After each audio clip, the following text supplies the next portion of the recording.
way it should be. Okay. We are live. Okay, thanks everyone on the live stream for joining us. We're hoping you can hear us because there's a few technical dramas we've had. So we've got Bianca joining us today, and she's going to be talking about product ops, which you may all be wondering, what is product ops? What is it different from product management? Is it different to product coordination? And all these questions are going to be answered by Bianca. I want to do a couple of quick shout outs to say thank you to some people. So ANZ for hosting us tonight, that's been amazing. And also I'd like to thank Penny Down, who had done all the coordination of this event, but the last minute for personal reasons couldn't be here today to stand where I am now. And but she did a lot of work to get us to where we are today, so thank you to Penny for doing that. Now Bianca, I'm going to leave it to you to run the presentation, and we're all going to cross our fingers that this is streaming live to the world. Cool. Go. Just let me know where I switch the slides, huh? Yes. That would be one last thing I require. Excellent. Cool. Yeah, no, thank you for coming to talk about processes and operations. I did not expect even 40 people, so it's good to see. There's some interest. And I hope you can hear me. I was just saying to talks, I started doing singing, so my voice would get louder when I give talks, but it's a work in progress. And I had my first kind of, I performed at an open mic night a couple of weeks ago, and that was terrifying. So this has become so much easier now. This is great, just talking. If I start singing, please stop me. So, as a disclaimer up front, I am not an expert on product operations. I haven't written a book on product operations. I just started learning about it. It's not irritating at all, you too. I just started learning about it. I've been talking to lots of people about it, and I thought I'd come here and share it with you. But I'm really hoping for lots of questions and feedback and your thoughts and a bit of a discussion at the end. So having said that, I'm curious to hear who has heard about product ops before this meetup. Okay, great. Very few people, cool. So that next question, who has a product ops person in their organization? Anyone? Yeah, so cutting edge topic. Great. So let's get into that then. Do I do this? This is the delay, or do I do this? Okay, obligatory, no? It's a 3-second delay. Yeah. It's going to not skip over the obligatory look at all the cool stuff I've done slide. No, but I wanted to give you a bit of context on why I'm so excited about this role now emerging. And these are some of the things that I did do in the past that kind of connect to it. So I did do a degree in AI. Sounds super cool. Really wasn't cool at all at the time that I did it. It was so uncool that when they gave us the kind of certificates at the end, they were asking us, do we wanted to say Master of Artificial Intelligence or Master of Computer Science? And I picked Computer Science. I accidentally became a product manager in 2005, 2006. Unclear because it wasn't called that, but I realized later I was doing that. And I also accidentally started, leading distributed teams at the time. That wasn't my intention. It just so happened that my development team and myself, I was mainly in China, and our products were in the German market, so customer service was in Germany. And then my boss decided he really needed to have an office on the beach in Spain, so he moved there, and some people moved with him, and so I had to make sure we could still build something. And that was way before Slack and Zoom and all these great tools that helped doing that, and so that was fun. And also, your typical kind of startup, well, that sounds a bit rich, but yeah, like the kind of startup problems of, having far too much money and far too much success, and everybody was doing what they want, and nobody coordinating anything, and nobody knew what anybody else was doing. And so we were looking at how can we actually build better products, and found this thing called Agile that nobody was doing, at least in China at the time, so we couldn't take courses and get certificates, and had to just learn how to do that. So that's when I started. Jumping to now, I'm just at Reagan. I've started at Reagan beginning of the year. Kind of in charge of the platform, so I hope at least some of you know about Reg, and I'll talk more about to what I do there later. But so I do kind of platform product management and product operations there now. And I kept hearing about this thing called product ops, and I think I found my sweet spot in this area. But it's good. It's so exciting. Everything starts with why, right? We always start with why. So why product ops? And I also start with some hypotheses. So this is the buzzword slide. Here, is this visible? Oh, good, yeah. Cool. Okay. So here are some things that I propose that we all want to achieve. At least we all say we want to achieve those as product people, but also as tech companies overall. Even non-tech companies are saying these things now. But some of these kind of situations might be familiar to those of you working in product. So cool, we're doing product-led growth. So product team, tell us, what do we need to do so we can grow our revenue? It's easy, right? We just built this feature and then boom, more money. Or if we're doing product-led growth, then we'll just need to hire some more product managers. So we just scale that product team and achieve that magical product-led growth. Data-driven decision-making, that's a really interesting one, because we have all this data now, and everybody's saying, we of course we look at the data to make the decision, we back our decisions, but quite often that's not the case. So entirely hypothetical situation that I'm describing. Engineer founder company, there's a few of those in New Zealand. So it's a technical product founded by an engineer. Engineers, they're very much involved building a technical product for engineers. Say it's a SaaS product. And they say, well, but I know our audience because I'm in the audience. I know exactly what we need to build because I'm part of this. I don't need to wait for all this tedious data collection, analysis, and to back up my decisions because I know. So there's a lot of intuition that's still happening, even though we say we want to be data-driven. That is quite often not happening. Customer-centric development, of course. We're building our products for our customers, and now we're saying that as well. We want to be customer-centric. And so there is this, the salesperson just talked to this really, really important customer, really big customer, and that customer said, we need this one feature, and that's going to make them really happy. So cool, that's what we're going to build, right? And then we're customer-centric. Cross-functional teams, that's probably been around for as long as Agile, if not before. And of course, all our teams are cross-functional, but the organization is still in silos. And so that's what we have the product managers for. They're the ones connecting the silos, and that's somehow making it cross-functional. Not quite. And then with this whole putting product in the focus and product-led growth comes this whole interest and pressure on product. So now suddenly everybody wants to know, what are we doing? What are we building next? Why are we not building that? Where are we with this? Are our customers using this feature or that feature? And so suddenly tons and tons of meetings just to communicate what's happening in the product organizations and the product teams. Hours spent finding the right information, writing the information, distributing information, just to keep everybody up to date about product. So none of this is particularly new though. So why is product operations emerging now? Why now? Cool. So why is this happening now? And it is happening now. So I wasn't quite so surprised that none had heard about it. Not many of you have heard about this function. It is still pretty niche, but as a skill has grown massively on LinkedIn, and all these stats saying so and so many companies hired a product ops person. It's definitely a bigger function in the large tech companies. They have that, and I think the pandemic probably played an important role in this emerging now as an explicit role, because now everybody was forced to work from home. Most places were forced to work from home for much longer than here in New Zealand, and they didn't quite have their processes and everything set up, and suddenly that became a focus and important, and this role emerged.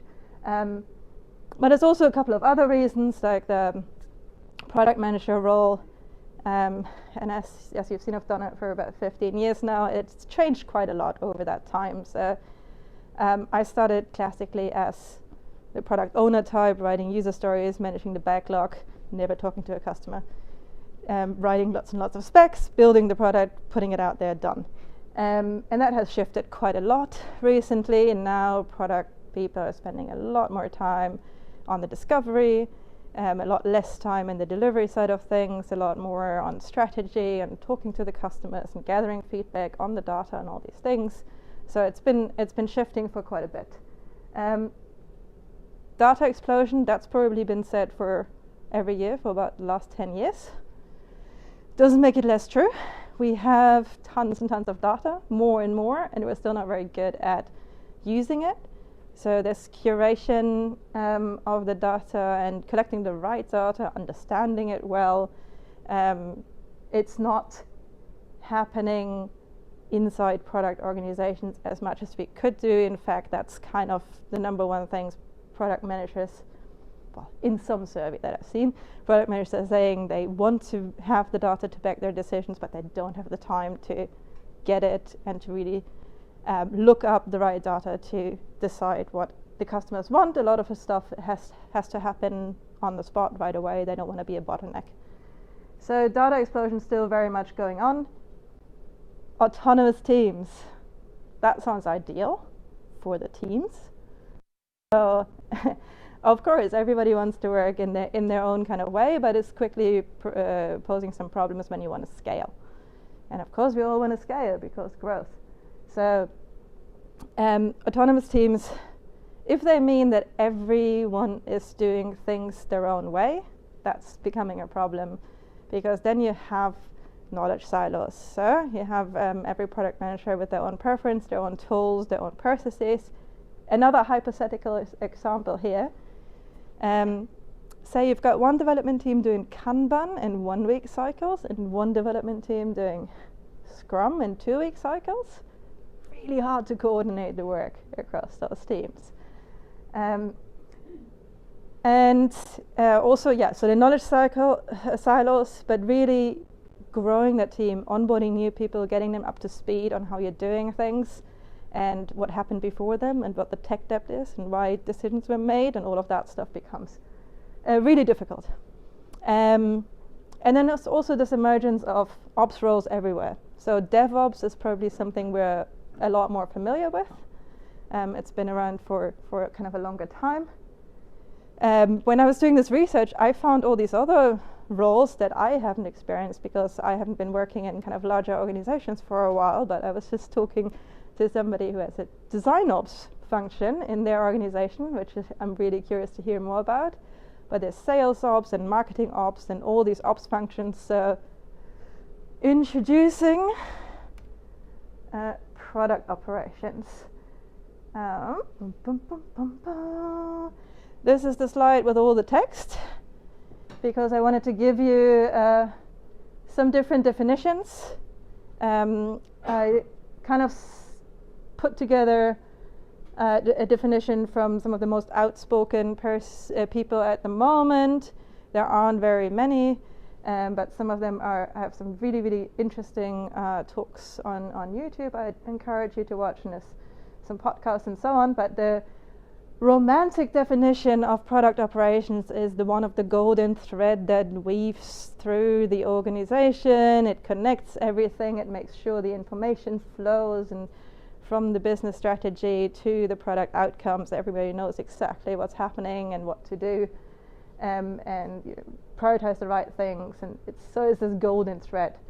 Probably less glamorous is the definition of the glue that keeps all the stakeholders together, so they kind of have to collaborate, which is, it sounds like if you reach that point, that might be something else might be going wrong if you're having to glue people together.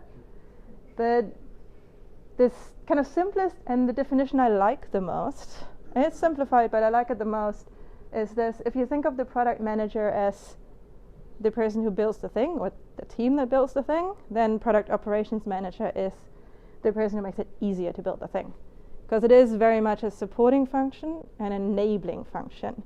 So For me, and I'm coming from product management, and I've done it too long to think any differently.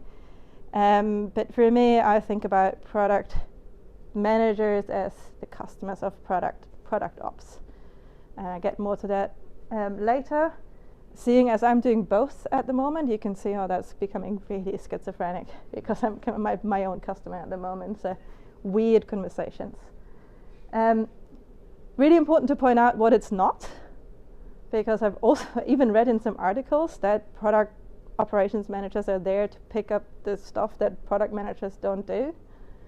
That's not the case. So it's not there to replace any existing roles. It's not program management, it's not project management, it's not replacing ineffective product management or your data science team or your user research team. Like, it's not there to replace something. It is a new and dedicated role focused on specific things. And those, of course, depend on your organization. They depend on the size and your market and your customer and what you're trying to achieve, and what you already have covered well by some individuals or some teams in your organization. But these were the kind of 5 areas that seem to be mentioned everywhere, or that were seem to be core to the role. So of course I'm going to start with processes, because I love processes. Very cliche German in that matter. But processes and efficiency, but it's all there to enable the teams and to get better outcomes in the end. So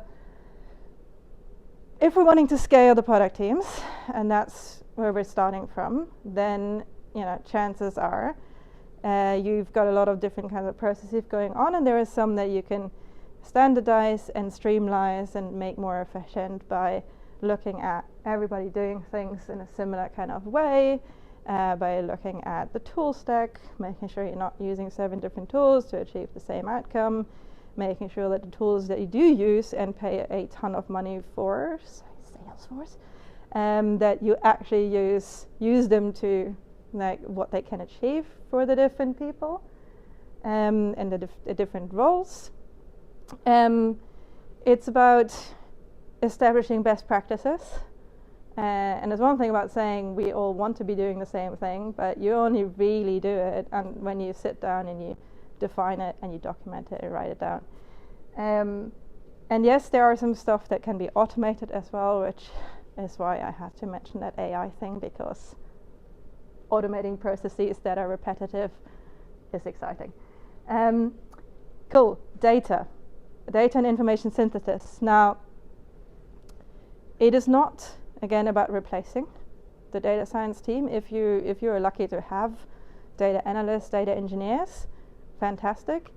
It's about connecting the silos, right? So with data, it goes 2 ways. So the one side is making sure that all the data coming in, so all your customer feedback from various ways gets collected, gets synthesized, gets organized in a coherent kind of consistent way. It's about making sure that everybody can bring in their great ideas that they have. So that's the team, that's the executive team, that's the board, that's everybody external, that's your customers. You want to be collecting those ideas, but in a way that they don't influence the decision making directly. And it's about making sure that the teams, your product teams, have access to the right data that they need for decision making. Now, like I said, if you already have a data science team or you have a business analyst inside your product team, that's great, but typically they understand the data, they don't understand the product. So product operations is there to fill the gap and make sure that the right teams get the right information and save the time to put this all together or put it in place to start with, to start tracking, so it's ready for the time that they need it. Experimentation, this is about the customer, so it's about talking to the customer. And an interesting thing happens, well, in my experience at least, I'm curious to hear from some of the larger organizations here. So an interesting thing happens in larger organizations where they actually talk a lot less to the customers because they're, individuals are worried that somebody else might be talking to the same customer, and they don't want to overload them, or even worse, they don't want to ruin some kind of sales deal that might be going on, and they don't even know who those customers are and how to approach them, so they end up not talking to customers at all. And so smaller organizations do that a lot more than larger ones do. But of course, we want to be talking to customers. We want to encourage everybody to talk to customers, to hear what their wants are and what their needs are. And so centralizing the organization of who those customers are and how you talk to them is really useful, because then I forgot to mention another example that I had recently is like, but I emailed all these people with this 30-question survey and nobody responded. So this is the other attempt that happens in trying to talk to customers, which is also not working. You can't just not talk to them for 6 months and then go like, I need some feedback on this really specific thing, and now I'm going to send this email and expecting everybody to take their time to give me their feedback. So it's important to organize this consistently, to know who the company as a whole is talking to for what, and how to ensure that the outcomes and the feedback you're getting are really helping the problem you're solving. So the right questions are being asked, and the right interpretation of the results is being made. Enablement. Product ops as a whole is about enablement, but what I mean with product enablement is really that communications piece. So a product ops manager being that person who answers all the questions, who is in all the meetings, who is that spokesperson for the whole product organization, so that the individual product managers don't need to be in every meeting. And so this is to everybody external, keeping them up to date about what's happening. It could be release management, working with the go-to-market teams, organizing all of that, and all that so that the individual product teams can focus on their areas only, and on discovery, on research, and they don't need to spend all their time looking at the whole thing as a whole. And again, it's going the other way as well. So taking things from the product roadmap and translating that into what it means for all of the product teams, helping them set their individual goals, making sure they have what they need to achieve those goals, and then having that information flow again and the communication flow again. And then the final part, craft mastery, is about growing that team skill-wise. So this could include hiring, but more often it's about training, coaching, upskilling. In New Zealand particularly right now, it's very difficult hiring product managers. So quite often you look at existing people who have a desire to move into that area and need some training and coaching. And we're coming back to those best practices and how we're doing things in the organization. So they need to have access to information for that. So it's about establishing the guidelines, lots of documentation, and ensuring people have what they need to learn and grow into those roles. In much larger organizations, there's also a bit of community building. So if you have, I read Pivotal has over 80 product teams, which I can't even fathom what that's like. But then you have a bit of community building, because you can't just have morning coffee together. So there's more work to be done to make sure everybody still feels part of that product organization. So as I said, depends on the organization and where you are, but this seems to be the broad areas, and looking forward if anybody has some more to add to that. Now, if you're saying, we've got us all covered, and everybody is already talking well to each other, and we've got all the information, awesome. You probably don't need another person specifically for this role. Chances are it does look familiar, and maybe you as a product manager or as in another function are doing some of it, and some of your colleagues are doing some of it. So it's kind of happening, but it isn't explicit. If it works, great. Doesn't need another another function. And typically in kind of smaller companies or in startups, that's the case, right? So it's covered sometimes by the founder, sometimes by the first product person. Everybody's doing everything, and it kind of works. In my specific case now, Raygun it is kind of a smaller org. So I think we're around 40 at the moment, but it's not a startup. It's been around for almost 10 years, I think. So it's a well-established company. It's a mature product, really good relationships with the customer.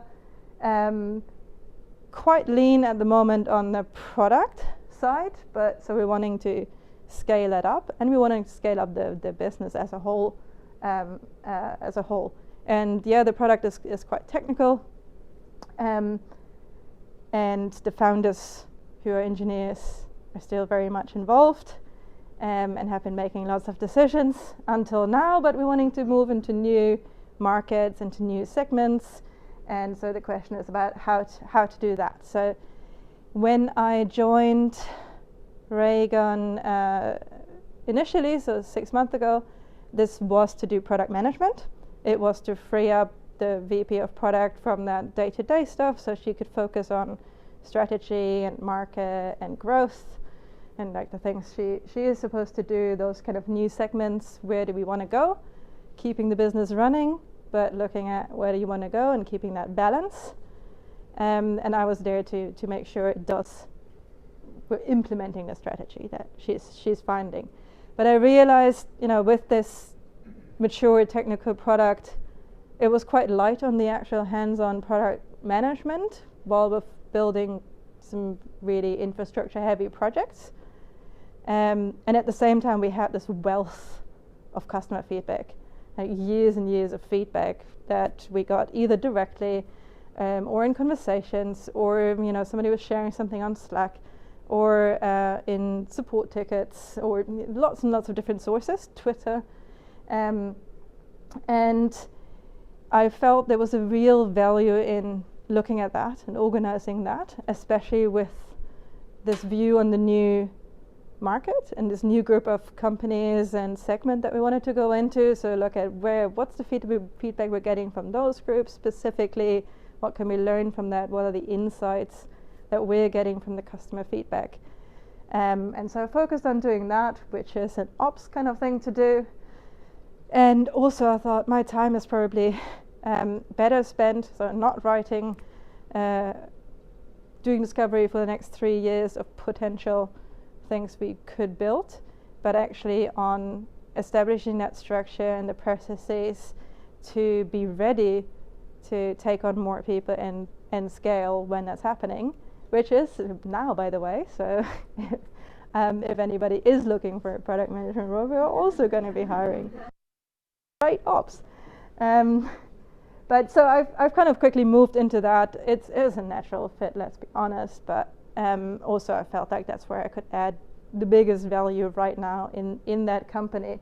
And then I found out it's a thing, product operations manager. So like everything else I've done in my career, did it first, looked for some resources, found out already exists, somebody else is doing that, awesome. So that's how I ended up doing that. But I wanted to know how other companies are doing that. So I think the 2 heads of product ops that we have in New Zealand, and I spoke to them. If there are more, I definitely want to know. We're putting a bit of a group together, so let me know. But the 2 people I found are Dan, who runs a product ops team at Xero, of course, and Charlie, who is at the moment a 1-person operation at Circle, but she's also in the process of hiring somebody to build a product ops team. And so it was super interesting to talk with them and see what they're doing. And they're doing things quite differently, obviously at scale, but really boiling down to trying to achieve essentially the same goals. They're also, so in Charlie's case, she was hired specifically to do product ops, which is awesome. So the company recognized that they had some growth last year, they wanted to grow their team, and they wanted to put everything in place to be doing that well. So she came in first. She's actually a people manager as well, so she manages the product management team, the product managers in the organization, and she spends a lot of her time on that coaching and training and upskilling side of things. At the same time, also establishing that communication across the organization. But she already had a lot of buy-in and support because she was hired for doing this role. So that was fantastic to hear. In Xero's case, it's obviously a large organization, lots and lots of product teams. And Dan, when I talked to him, said something really interesting to me about autonomous teams. So he said, if you've got a product that is already API first, and everybody is just ingesting their own kind of API endpoints and it can work really independently, then that is great. But most products have grown organically, and Xero has grown organically, of course, as well. And because of that, they're more monolithic. There's tons of dependencies inside the product. And so you really need somebody who coordinates the product teams to understand those dependencies. If you change something in this aspect, it might impact something here. On top of that, they've got very different customer groups and needs, so more coordination around where to put the efforts. He's actually in charge of budget allocation as well, which was an interesting thing to hear. So there's a lot more coordination, strategic budget allocation, and a lot more of that communication flow, making sure everybody knows about everything that's going on and being that spokesperson to the other departments in the company. And so, they have a team, so they've got somebody who's more focused on data, and they've got somebody who's more focused on documentation and so on, and have got that luxury. But in the end, it's because they're hiring tons of people, they're growing their teams, and they want to go into more markets, right? So same goal, same reason for having those teams, just a different emphasis.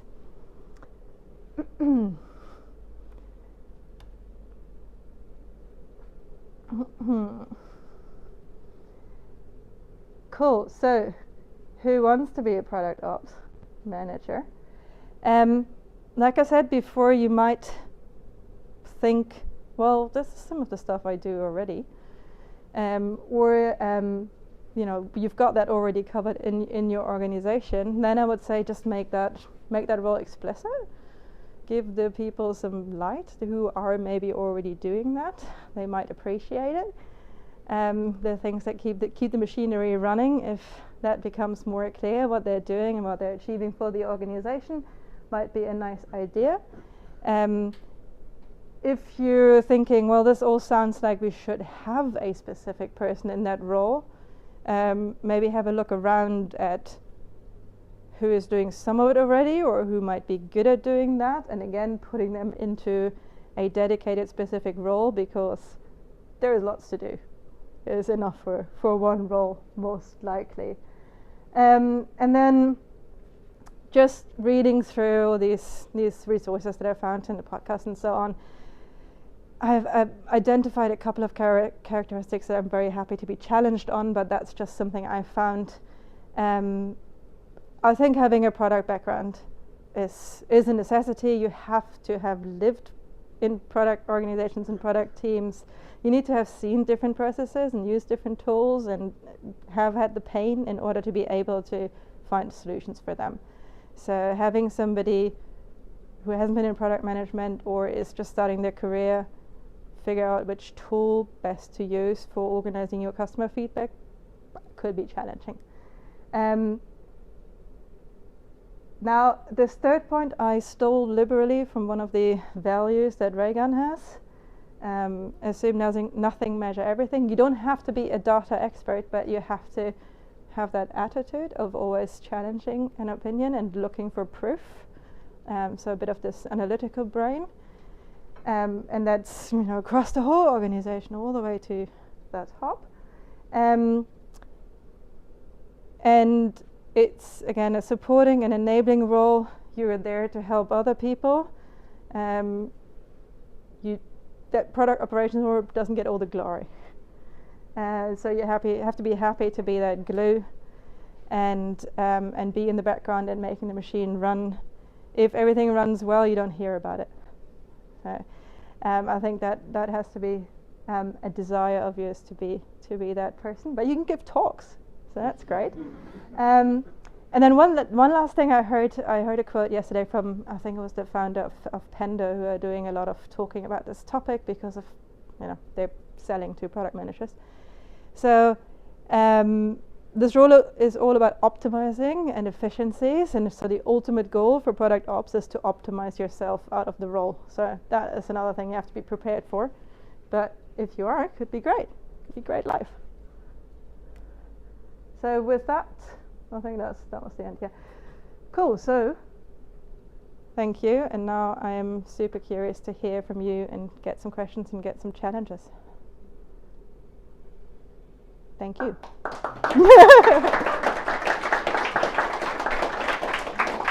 Don't go anywhere. So I'm going to attempt fate and see if anyone has any. No, you can't have your wine right now. But it's right here. I haven't got any questions online yet, but they might come through. But if anyone's got any burning questions that they'd like to pose, plenty of hands, ready to go. And you can either come up or you can just say it and I'll repeat it for the people because we're all running off Bianca's mic right now. Okay.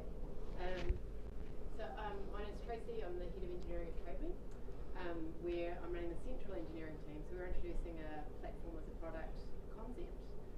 And I've put in place, I'm anti testing before to see if he's here, but a product management practice lead. And everything that you said just sounded very much like that. So what we're looking to do is take our principal software engineers and turn them into technical product managers. My question is, how senior do you think this role is? So I can see how it might become administrative. You're taking your principal so software I'm going to repeat the question because they may not have heard that online, but you're talking about how you can upskill some of your senior technical people to be what you're calling technical product managers. Yeah, for a platform as a product concept. Extending the platform as a product concept, and your question is how senior. I'm repeating because I don't hear you. Yeah. How senior they need to be. Is this like a senior role or is it more of an administrative operations role? So am I pitching it correctly to talk about it as a practice lead? Or am I actually talking about product ops and just didn't know it yet? Right. First of all, you're taking your principal software engineers and putting them into product management? Technical product management. Okay. You have a surplus of engineers that you can afford to... Because if you do, I want to know.